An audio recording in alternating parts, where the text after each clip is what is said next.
Hello teacher and classmates, my name is Amelie Elliott and today I'm going to respond to the following question of the forum. Who is more likely to become successfully bilingual? A child born and raised in Canada by a Canadian father and a Japanese mother, or a child with two Japanese parents who moved with them to the US at the age of 5? In my opinion, both students or both kids are able to be successfully bilingual because they still have the exposure. But responding to the question, I feel like the second one has more opportunities or is more likely to be successfully bilingual. Why is this? I see this like as a long-term situation. Having two Japanese parents, the Japanese parents can communicate between them and each other in Japanese. So inside the household, the kid will be able to listen to Japanese, be familiarized, and even participate in the conversations in Japanese.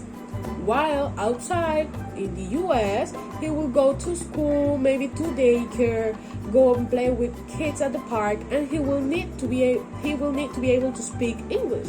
So there, he has two different inputs in the language, and they are about the same level, right?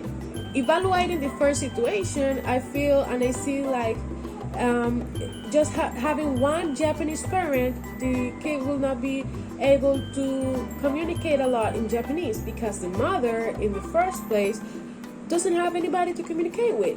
Maybe when she's on the phone with family back in Japan, but that's it.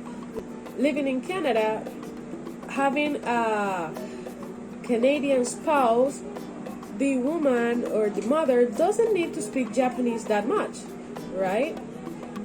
So the exposure level of Japanese will be lower than if having two parents that speaks the same language.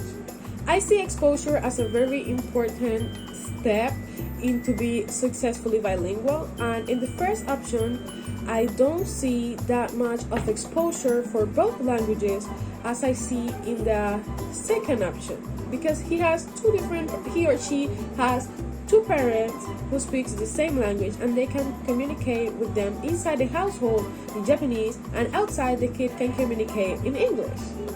Thank you.